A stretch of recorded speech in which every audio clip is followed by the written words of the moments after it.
Tisha B'av, the day of national mourning, once again is upon us. I'm Levi Chazan, and I'm coming to you today to teach us about the great tragedy that has befallen the Jewish people. And once again, another year has passed, and God's house remains in ruin. Even more than that, God's house remains in the hands of the non-believers. The children of Ishmael continue to rule over the Temple Mount. That's the great tragedy. Now, rabbis teach us 5 calamities that happened on Tisha B'av. The 2 temples were destroyed, the report of the spies, and the decree that the Jews would not enter into the land of Israel. The great city of Beitar, where millions of Jews were destroyed and killed in the Holocaust. And the Temple Mount was leveled by the Romans. That's right. And so, time after time after time, we prepare ourselves for these 3 weeks leading up to Rosh Chodesh, the new month of Av, where we stop eating meat. And finally, Tisha B'av is upon us.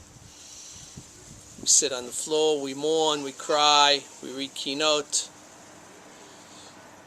for the destruction of the house of God. And that's true. And I'll say so myself, that for 2,000 years when the Jewish people were not in the land of Israel, there was really nothing for us to do. Nothing for us to do except sit around and mourn and cry and weep over God's destruction of God's house. But today it seems to me that the tragedy is twofold. That's right.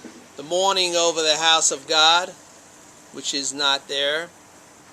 But even more than that is the mourning that we have not done anything in order to rebuild God's house.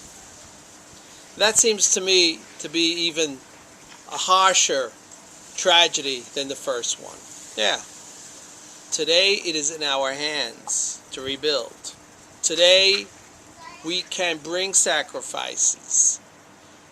Did you know that 2/3 of the Torah commandments have to deal one way or another with the service of the Kohanim, of the priests in the temple? Did you know that? 2/3 are not done today because the temple stands in ruins. And whose fault is that? Today, with the return of the Jewish people to its land, we have in our hands the capability to go back up on the Temple Mount and to rebuild. It's all in our hands.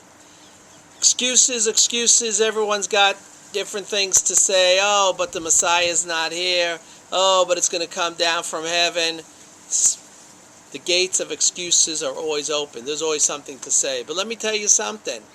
I've been through the Torah. I've been through the Bible. I've been through the Talmud. And it doesn't say anywhere that this commandment of building a house for God is related one way or another to any particular person, not to Messiah, not to anyone else. In fact, we find the opposite in the Talmud, where the temple will be rebuilt and only 40 years afterwards will we find the Messiah dancing on the roof. That's right. So you see that it's not related to any particular person. We also find in the entire Talmud that it's not related to it coming down from heaven or anything else like that. That's the great tragedy of Tisha B'av.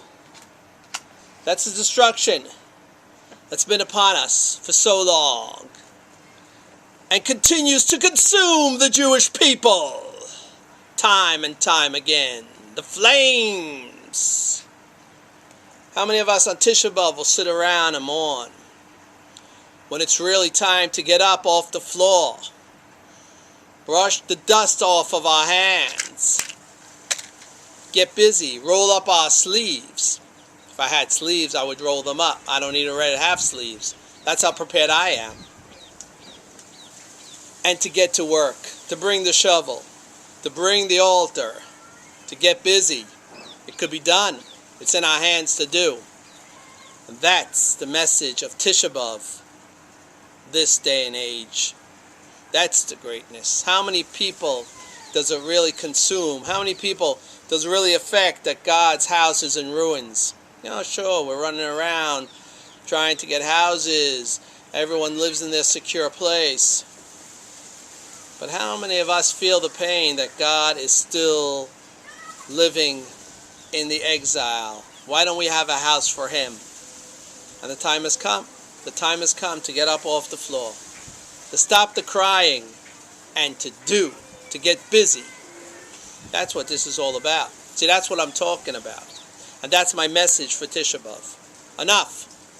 Enough of the mourning. Enough of the crying. It is time to get busy and to rebuild the third temple. It's in our hands. It's our obligation because it's a commandment. That's what God wants from us. And that's what we must do. Rebuild His house. Bring back the glory. And then God will come and give His helping hand to complete the tasks. But it's up to us to start, to make the first move. And let it be known, there'll be no blessings in the world, as our rabbis teach us. There is no day since the destruction of the temple that is not cursed and has a greater curse every single day because the temple is not built. That's right. We look to the markets for our salvation. Just going down and down. We look for gold and silver. But if we open up the book of Haggai, the prophet, how could you sit in your well-supplied houses when the house of the Lord stands in ruin? It is time to rise up from the floor, brush the dust off, and get busy to complete the task. Let's go. I'm Levi Chazan. Tisha B'av. Another year of mourning. It doesn't have to be that way. Let's get up and rebuild. Coming to you somewhere from the Middle East. Till next time.